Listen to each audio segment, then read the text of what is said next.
Thank you, John. The governor of Montana announced that he was lifting the state's mask mandate, saying enough vulnerable individuals had already been vaccinated.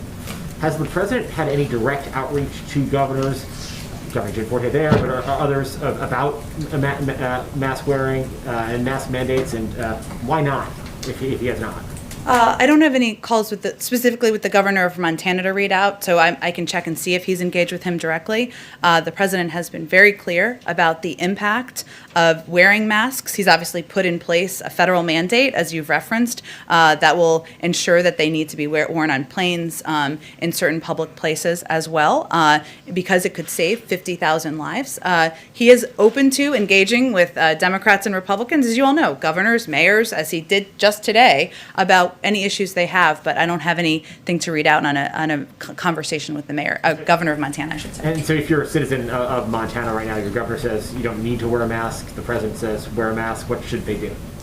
Well, the president's guidelines are based on, they're not even the president's guidelines, I should say. They're guidelines that are driven by health and medical experts, by the CDC, by doctors and medical professionals who are trying to give clear guidance from the United States federal government on how people can be safe in this difficult time. So we'd certainly encourage people to follow federal guidelines. But again, the president knows this is no easy time, and he is more than happy to engage with mayors and governors who, even those who disagree with him, as is evidenced by the fact that he had a meeting today in the Oval Office. And in that meeting, he had Governor Cuomo with him.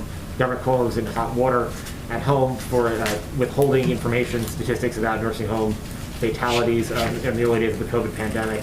The president yesterday talked about the importance of having clear, open, transparent communications with the public. Does the president have confidence in Governor Cuomo's handling of the pandemic, and did they discuss this today? Well, the president hosted Governor Cuomo and a bipartisan group of governors and mayors to the White House today to get their perspective from the front lines, not to give anyone a stamp of approval or to seek their stamp of approval, and to discuss the urgency of passing the American Rescue Plan. And he's committed to partnering with governors and mayors. Governor Cuomo is, of course, the governor of one of the largest states in the country, one of the places where the pandemic hit hardest, the earliest, where there's still many Americans who are continuing to struggle to get vaccinated, to make ends meet, and so it was important to have him as a part of the meeting. And just one last one. NSC suggested that the administration was starting a review of Guantanamo Bay, the prison there. That was a promise back in 2008, 2009 of the Obama-Biden administration, and it was never fulfilled. Will Guantanamo Bay be closed by the time President Biden leaves office? Well, that certainly is our goal and our intention, and we are 3 weeks in. I realize at a certain point I can't say that anymore, but we are still just 3.5 weeks in. So we are undertaking an NSC process, which is how it should work, through that to work with the interagency, I should say, to assess the current state of play that the Biden administration we've inherited from the previous administration. I would note that in order to see this process through completely and thoroughly, there are a number of key policy roles that still need to be filled within the interagency, including sub-cabinet policy roles at Defense, State, and the Justice Department, because there are many players from different agencies who need to be a part of this policy discussion about the steps forward. And there will be a robust interagency process, but certainly having those individuals in place will help move it forward. Go ahead, Steve. At the meeting today with airline executives, did they reach any conclusion as to whether all air passengers should be tested for COVID before flying? Well, that would be done through through a policy process internally. But as I conveyed yesterday, reports that there is an intention to put in place new requirements, such as testing, are not accurate. And did they discuss another bailout for airline industry? I don't have more of a readout of the engagement with the airline CEOs, so I'm not sure we're going to have one from here. I'd certainly send you to any of them to see what they raised or what they wanted to talk about in the meeting. It was a brief meeting, I should say. It wasn't that lengthy. Go ahead, Josh. Can I ask also about another meeting that happened today with Secretary Yellen? She spoke with her G7 counterparts. A bit of a thorny issue came out. There was a file in the previous administration over taxation of digital companies. Many, of course, are American. France has tried to apply a tax. There's a big question right now about how and if you tax those. Does the administration have a position on this? I expect Secretary Yellen will brief the president on the call this afternoon. What is your position on other countries or the globe is sort of writ large taxing digital giants? Sure, and just to catch some others up, so Secretary Yellen spoke this morning with G7 finance ministers. So I think that was the conversation you were referring to, and he'll meet with her. The president will see her later today. The president believes that the largest corporations should pay their fair share in taxes. That's something, of course, he talked about on the campaign trail. That's when he was running for office, he called for a strong minimum tax that would mean that companies could no longer get away with shifting profits and jobs overseas in order to pay rock bottom tax rates. He also recognizes this is a global problem and requires a global solution, and he wants to work on a multilateral basis to achieve reform that will strengthen the U.S. economy and benefit U.S. workers. So it's something obviously he remains committed to, but in terms of this next steps forward, obviously that will include a policy process internally, but also working with counterparts around the world. What would that mean, though, if other countries seek to impose these levies that would affect American companies? President Trump had threatened retaliatory tariffs, for instance, on France. Does Biden have a view, President Biden, have a view on that, about whether he would retaliate if other countries went down this road unilaterally? Well, again, I think that's why I was referring to it as a kind of global problem, right? It's not just a problem here in the United States of us just adjusting our own policy, right? It's something that there needs to be agreement internationally, and obviously a conversation among the G7 finance ministers. I'll defer to Treasury to read that out, but it's certainly an appropriate forum to have a range of these discussions. But I don't have any new policy proposals to read out for you, only to convey to you the president's committed to this. He wants to work obviously through an interagency process here with key members of his economic team, but also through consultation with global partners around the world. Just on the mask issue, we've asked, of course, as you know, many times about this discussion of whether to ship masks to Americans. Pull back the curtain a little bit on what the downside would be there. Is it just they're widely available? Could it actually discourage folks from wearing a mask if the federal government plunks them in their lap? Why not do that, I guess, is the other way of asking that question. Well, I think it is an option under consideration, as we've talked about a little bit in here, and I think there are some underlying questions about how you target the masks, where they go to first. Obviously, it couldn't happen immediately. There hasn't been a final policy decision to actually ship the masks, but those are some of the pieces that are being discussed, and obviously there's a cost to everything, as you all know, and so that certainly is a consideration, but you're right, and ensuring that the American people know that wearing masks, even when you're vaccinated, right, is going to be an important part of keeping people safe, keeping your neighbors safe, keeping communities and workplaces safe. And so we're looking at a range of options for how we can convey that. Go ahead. I want to ask about schools, but quickly, it's Friday afternoon.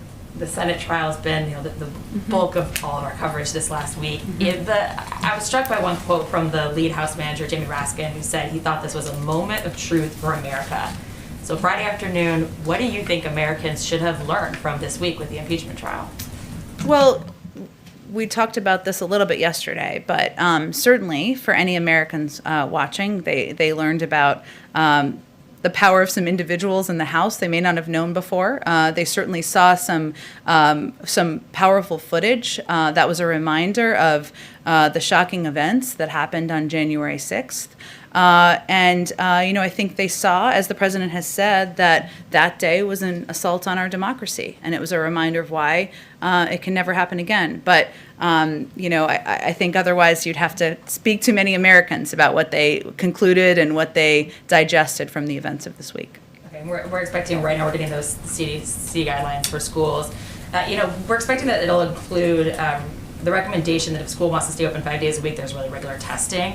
When do we think that that'll be available to teachers and students? Is that part of the goal for the first 100 days to have regular testing available to all schools? Well, again, I am eager to see them as a parent. I have not seen them or reviewed the guidelines that will be released. I think there's a briefing from the CDC a little bit later this afternoon. So that's an excellent question, and I certainly encourage you to ask it. What are your criteria, the White House's criteria for what counts as a school being open? The president's goal is to have schools open 5 days a week, kids in school learning, teachers in school, and to do it safely. And the CDC guidelines that will be released this afternoon, I'm eager to learn more about them as well.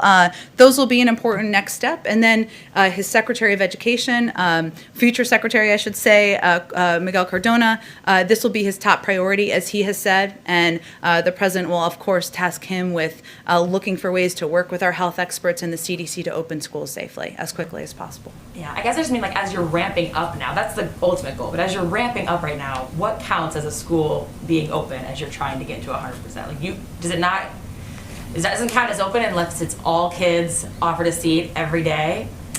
Again, I think that what the president's focused on and what he's very mindful of, having raised many children, that makes it sound like he has 10, several children himself, being a very engaged and active grandparent himself, being the husband of a teacher who knows how valuable it is to be in person, is to return how schools were before the pandemic. But we are also going to be guided by science. We are going to be guided by our medical experts. We are going to be guided by the guidelines of the CDC.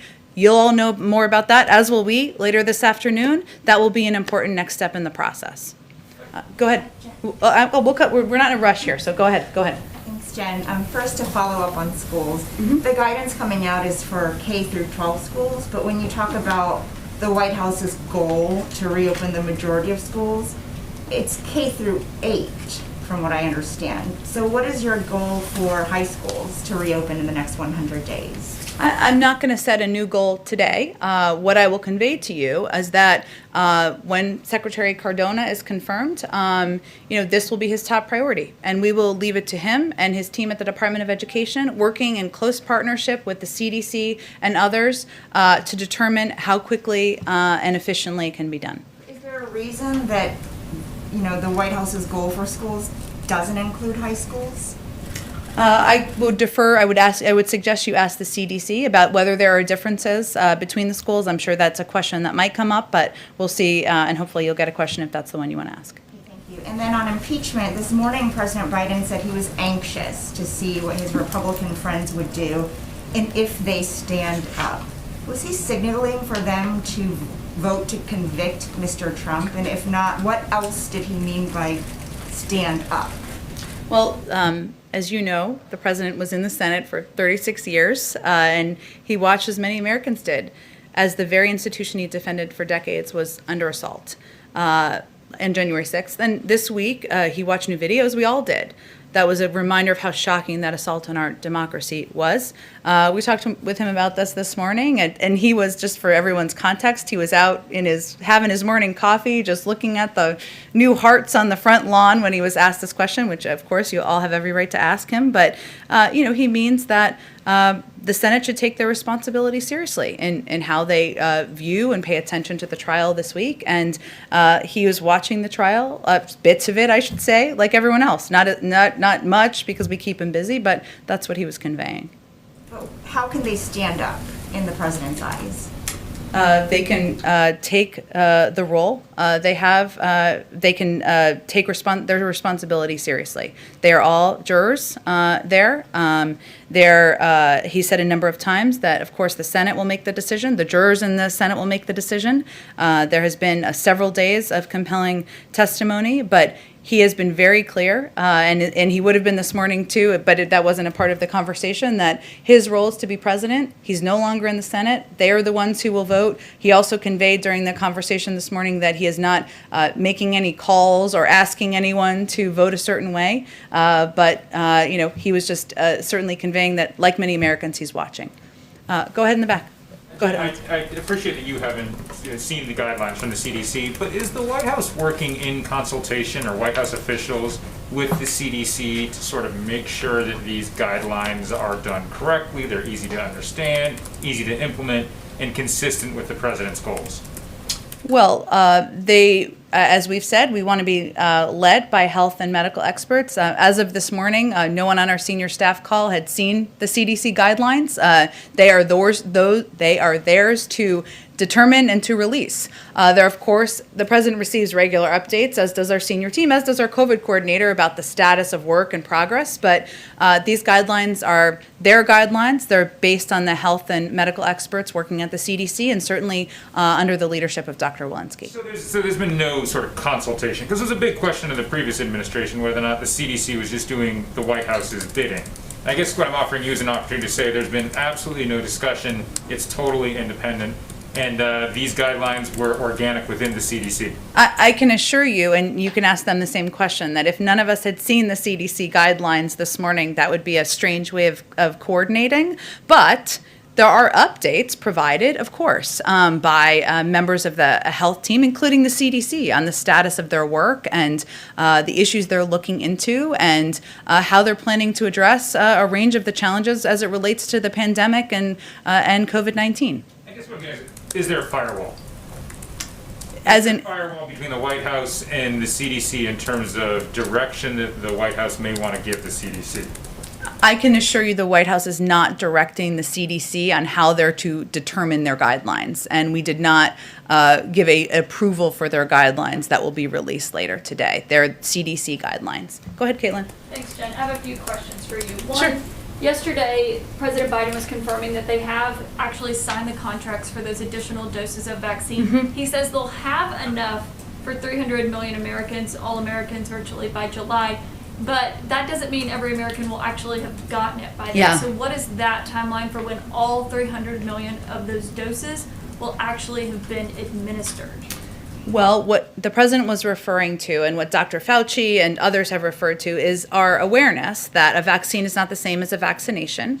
As we know, and you all have reported on, there are high percentages of vaccine hesitancy in certain communities across the country.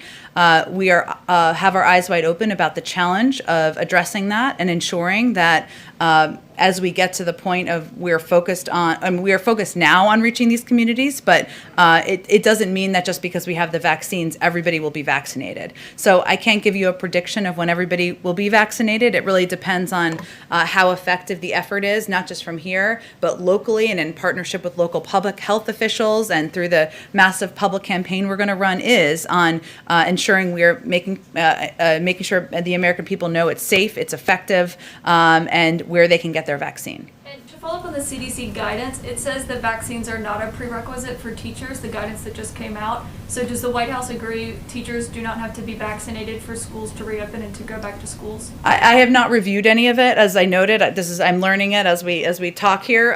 But again, the CDC guidelines are going to be the guide through which we work with our policy teams, led by the Department of Education and our health experts, to reopen schools. That's what we've long said, and so we trust the scientists and certainly trust the guidelines. So you do concur with the CDC guidance? I have not reviewed them yet, nor has our team, so give us a moment to do that. But again, we trust the science, we trust the scientists, we trust Dr. Walensky and the team leading the CDC. We've long said that. We haven't reviewed them yet, so it's hard for me to do this in a piecemeal way, but we certainly believe they will be an important step to moving the process forward. Okay, and one more question. A deputy of yours has been suspended for a week without pay for comments he made to a female reporter bullying her after she reached out for a request for comment on a story. Whose idea was the 1 week suspension instead of a potential resignation or firing? And how can you keep this person in a public-facing press relations role dealing with female reporters when he made such sexist comments to this female reporter reaching out for a request for comment?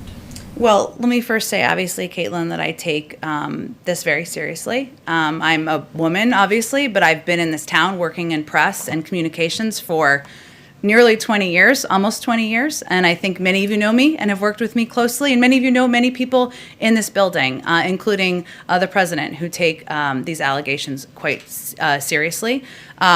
TJ Ducklo, who is the deputy who you're asking about, has apologized to the reporter quite shortly after the comments were made. He had a heated conversation about a story related to his personal life. I'm not saying that's acceptable, but I just want to be clear that it was not about an issue related to the White House or a White House policy or anything along those lines. He's the first to acknowledge this is not the standard of behavior set out by the president, nor is it the standard of behavior set by me, and I'm his direct supervisor. In addition to his initial apology, he sent the reporter a personal note expressing his profound regret. He has been placed, as you noted, on a 1-week suspension without pay. That is a significant step. I'm not aware of a history of that step being taken. You all can check me on that. And in addition, when he returns, he will no longer be assigned to work with any reporters at Politico. No one wants anyone to feel uncomfortable, to be put in an uncomfortable position, and that's not behavior that we will tolerate.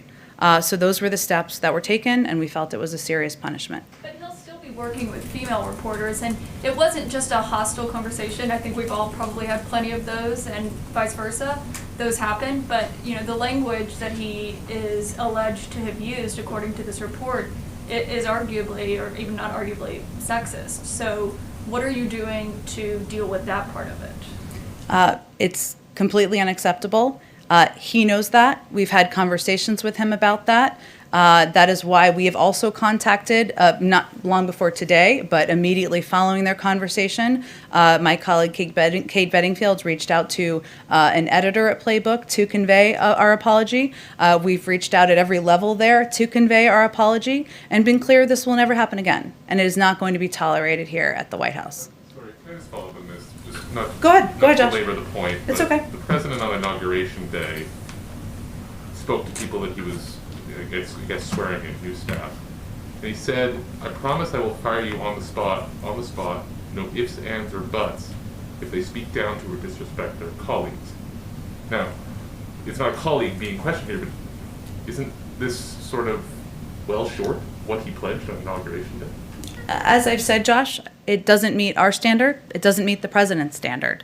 And it was important that we took a step to make that clear. And that included not just an apology directly from him and apologies directly from us at the highest levels there, but also a step to suspend him for 1 week without pay. And that, in our view, was an important step to send the message that we don't find it acceptable. Was the president involved in this discussion at all? No, I have not discussed it with the president. It was a decision I made, and with the approval of the chief of staff.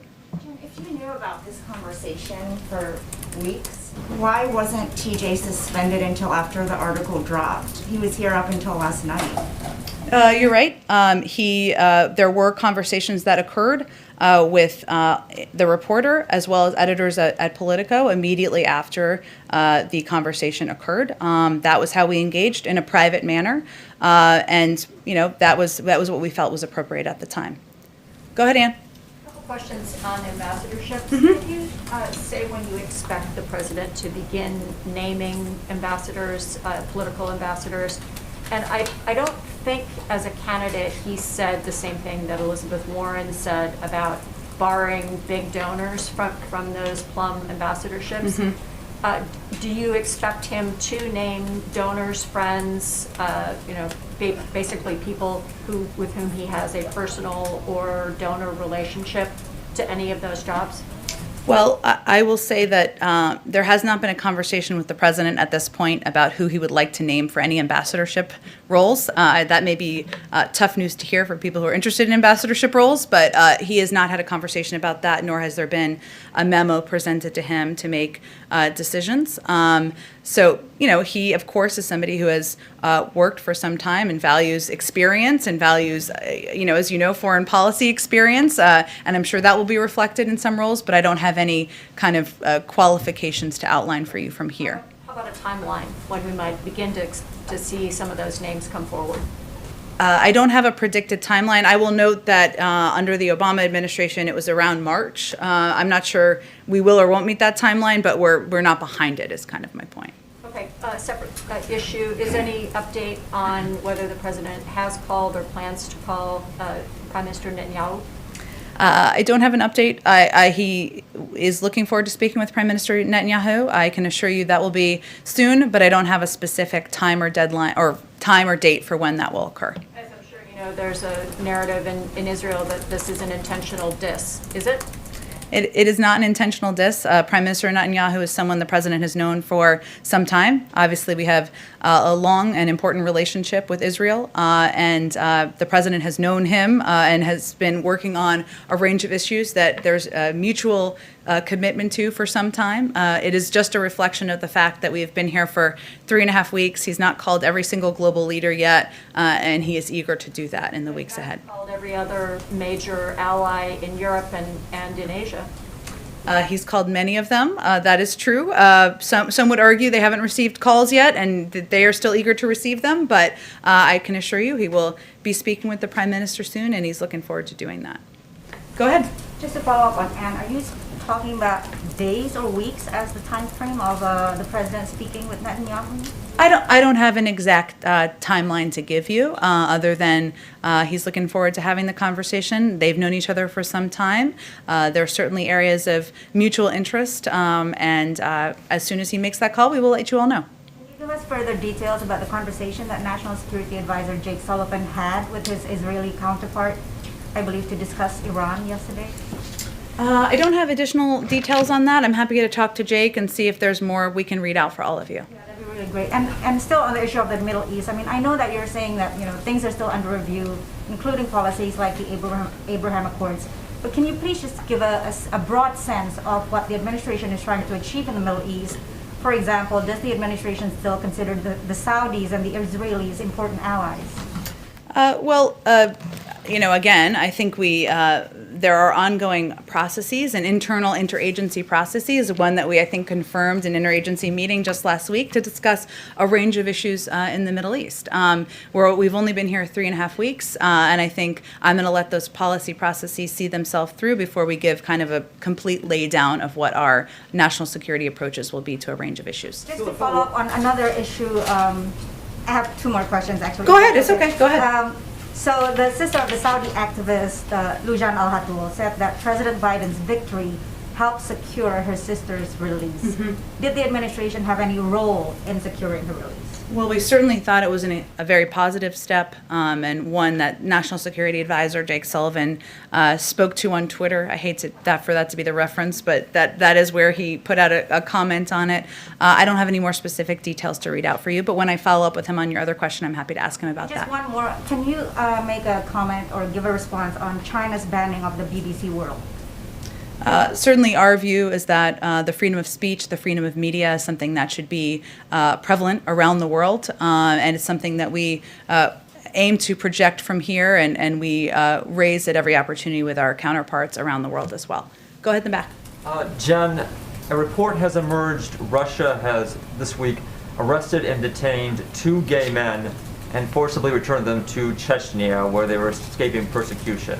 Will the president, consistent with his bringing up the SolarWinds hacks, the election interference, bounties on U.S. troops, confront Vladimir Putin on anti-LGBTQ human rights abuses? Well, the president is not afraid to make clear to President Putin areas where he has disagreement, areas where he has concern. I would suspect that because he spoke with President Putin a week or 2 ago, that the next contacts with the Russians would be at a lower level, either at the State Department or other officials. So I'd point you to them for a more up-to-date response or on our engagement there on that particular issue. What about sanctions? Would that be on the table for anti-LGBTQ abuses in Russia or elsewhere?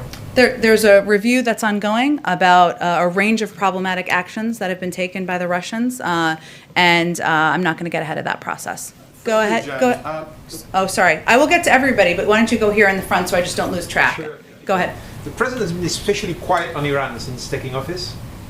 Time is running out. He answered a question last Sunday about it. Well, yeah. It's been a long week. Well, there was one question, one short answer, but he didn't talk much about his strategy, and time is running out for nuclear diplomacy. European allies are voicing their concern. When can we expect to hear from the president about his strategy towards Iran, beyond just asking for compliance? Well, I think a primary step here, as the president noted, is if Iran comes back into full compliance with its obligations under the JCPOA, the United States would do the same. and then use that as a platform to build a longer and stronger agreement and also address areas of concern. This is also a topic that is discussed in his conversations with key European partners and allies as well, given their important role in the P5+1. That would be the negotiating body, of course, if we were to move to this step again. But the ball is in their court, and he has spoken to that. I'm not sure there's a lot to add at this moment in time. Okay, go ahead in the back. Thank you, Jen. I just want to bring you back to the President's speech at the State Department last week. Sure. He talked about a summit of democracy early in his administration to defend democracy globally. When will this happen? Like early, what does early mean? And what form would it take? How do you defend democracy? What form will the summit take? Yes, what form the summit would take, but how would you do this? Yes, first, what form the summit will take, and how do you defend democracy otherwise than sending the message that you want to defend democracy? Well, if it's anytime soon, I suspect it will be a remote summit, but I don't have a date for you or a format of what that summit will look like. Certainly understand your interest, but we don't have any more specifics at this point in time. Other topic, when you talk, it's a bit of follow-up about global posture review, led by Secretary Austin, so that the military footprint will be aligned with the foreign policy. Does the President want to bring back the troops? As simple as that. Does he want to bring back the troops? Are you referring to in Afghanistan? Or where? In the world? Yes, in the world. Does he want to bring back the troops? Like the previous administration kept insisting, President Trump kept insisting on, I want to bring back the troops. Does President Biden want to do the same? Look, I think the president looks at our engagement in the world through each circumstance, and certainly there are troops serving around the world in different capacities. He spoke about his commitment as it relates to Afghanistan on the campaign trail, but I don't think I can give you I don't think it would be responsible to give you a sweeping point on that particular question. Go ahead. So Democratic Senator Kristen Sinema came out and said she opposes passing a $15 minimum wage through reconciliation. So that about shuts the door on that route, and there doesn't seem to be anywhere near enough Republican support to pass it through the normal legislative route. So is there any path forward on raising the minimum wage? What is it, or is this something the White House has to abandon as an idea? Well, it was, of course, in the president's original proposed package because he is committed to and believes it's important to raise the minimum wage. This is the messy legislative ongoing process working its way through. As you know, Speaker Pelosi has been clear it will be in the House bill. The next stage after it works its way through the House is that it goes through a Senate process where the views of senators like Kirsten Sinema will certainly be prominent and considered. There's also a parliamentary process that has to consider whether the minimum wage can be a part of the bill. So I would say we're kind of smack in the middle of the sausage making of legislating, and we will see where it ends up on the other side. But the president remains committed to raising the minimum wage, and he will continue to advocate that at every opportunity. And right now in the Senate, of course, there is the impeachment trial. Former President Trump, that will be wrapping up. It looks overwhelmingly likely that he will be acquitted. And Speaker Pelosi has thrown out the idea of a 9/11 commission type inquiry into what happened on the 6th, how these people were able to breach the Capitol. Is that something that President Biden would support or enact himself? Or is this, after the impeachment trial, time to move on and heal a divided nation, et cetera, et cetera? Well, heal a divided nation, et cetera, et cetera.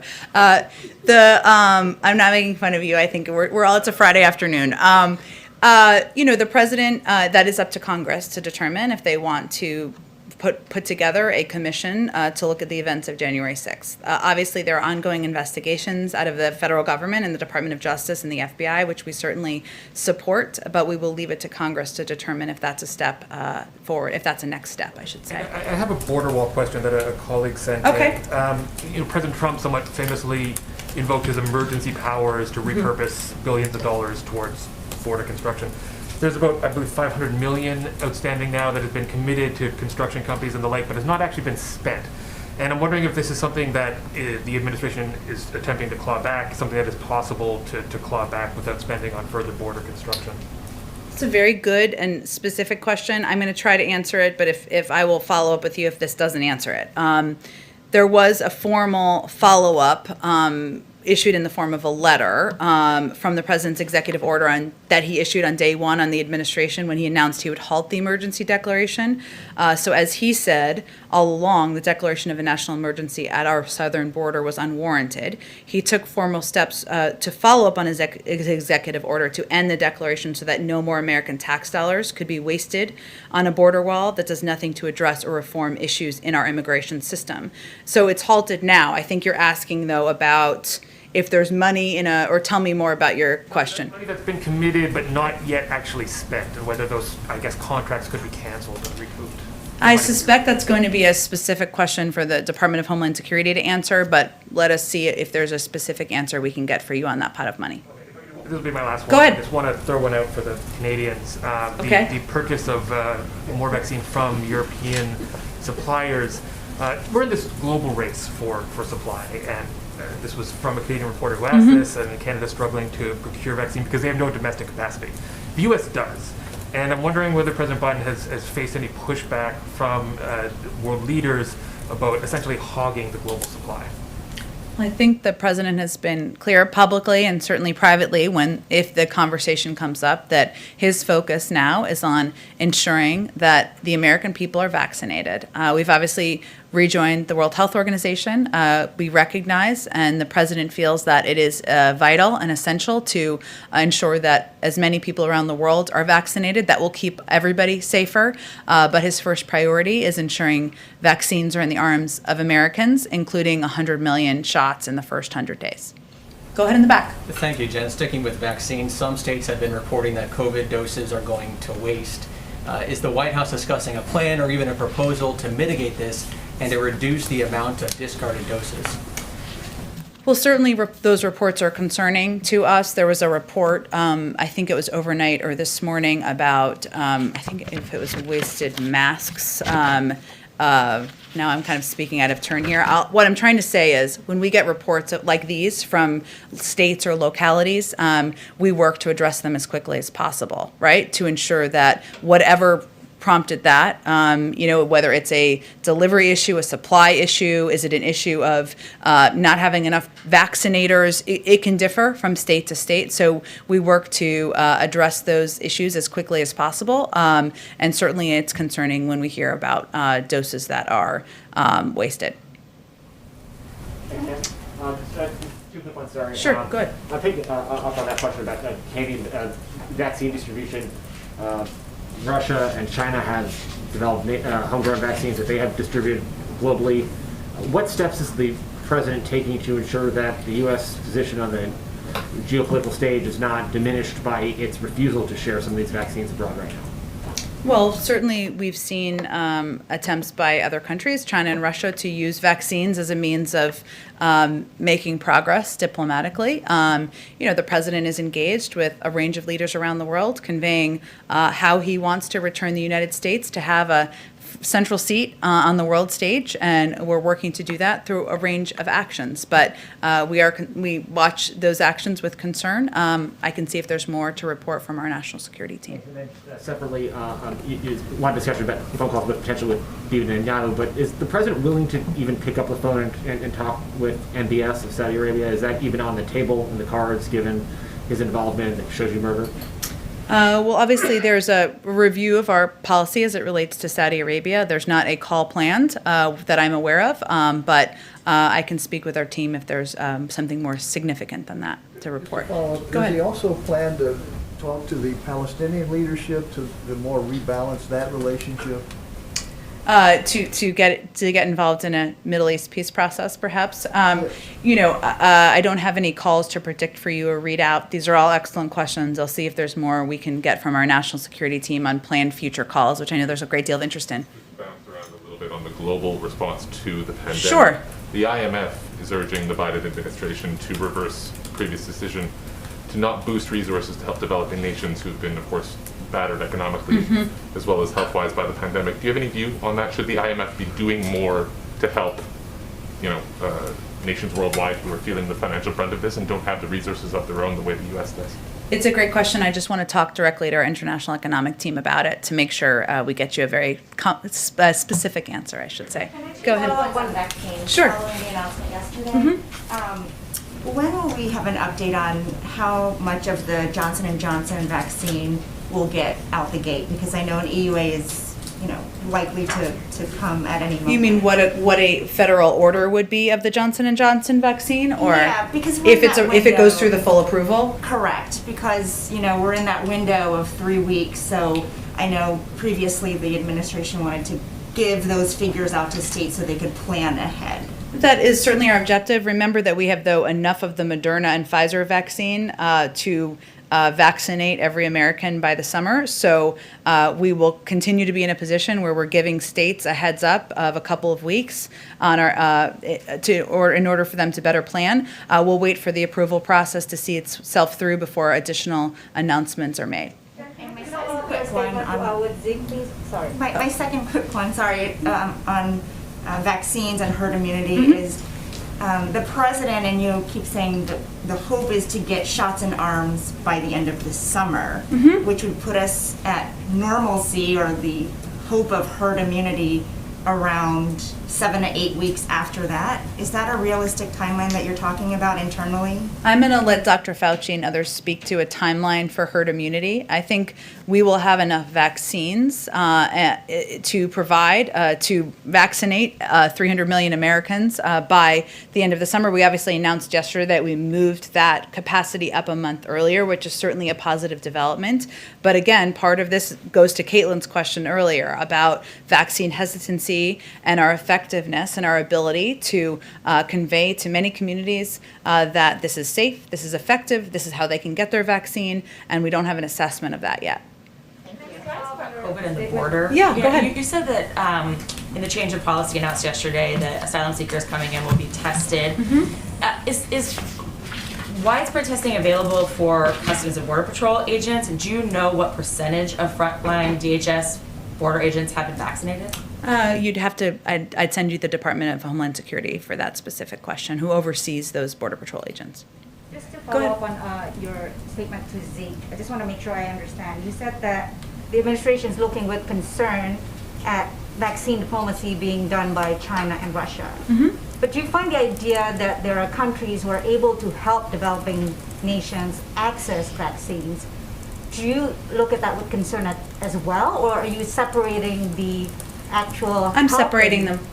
But I mean, how could you separate it? I mean, Well, you're familiar with global issues around the global stage. I think what Zeke or whomever asked the question was asking about was countries like China or Russia who have at times used aid to bring other countries their way in a way that controls them, a way that okays unacceptable behavior, whether it's a violations of human rights or media freedoms. We wouldn't find that to be acceptable. At the same time, we've obviously rejoined the World Health Organization. We believe, as I said earlier, that it's important and it makes the country safer, the world safer, for more people across the world to be vaccinated. So we certainly separate them, and that is hence, as you well know, how you have to view global diplomacy. But I think the question was specifically about those countries for a reason.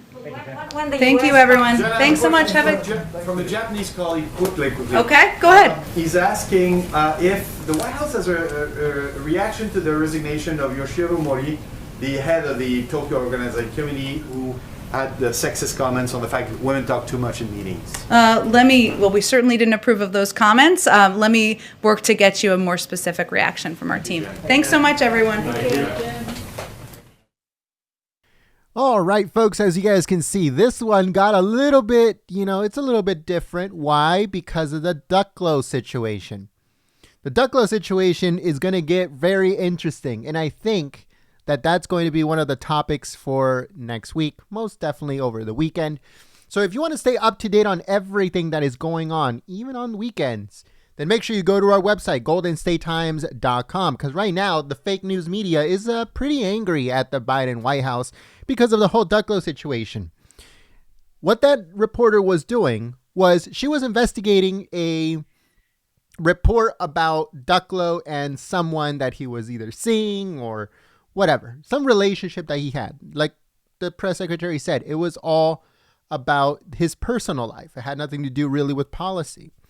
And he basically told her, I will destroy you if you publish this or if you continue coming out with this. More information on that is on our website, goldenstatetimes.com. So if you want to get into that, if you want to check out what that is all about, then go to our website, goldenstatetimes.com. We already published it. Very interesting stuff that is happening. And so now Politico and the rest of the fake news media is pretty angry at the Biden administration and at Jen because they're going soft on him. They believe that he should be fired. They believe that he should resign. But giving him a week, pretty much a week off, what they're saying is without pay, instead of actually reprimanding him or, giving him a warning or whatever, they're just telling him, go home. You already apologized. It's okay. And now with Jen acting the way that she did and answering the way that she did, she's getting a lot of reporters heated up on Twitter. So this is going to be very interesting. Hopefully it survives the weekend and they don't put it out before then. Hopefully it goes into next week as more of the Biden White House gets exposed. It's starting to happen. And I hope that you guys join us here at Golden State Times to see it happen in real time. Unedited, in full, and complete. So, once again, make sure you guys tune in next week for all the press conferences, all the press briefings. Make sure you tune in to our website, goldenstatetimes.com, to keep you up to date on everything that is going on. And follow us on Twitter, as I'm tweeting every single day, multiple times a day, keeping you guys informed on what's going on at the White House and also what's going on in politics, in the Senate, in the Congress, and all over the place, to be honest with you, with breaking news. But politics, breaking news, scoops, and everything else will be posted on our website at goldenstatetimes.com. Thanks so much, folks, and we'll see you very soon. Peace.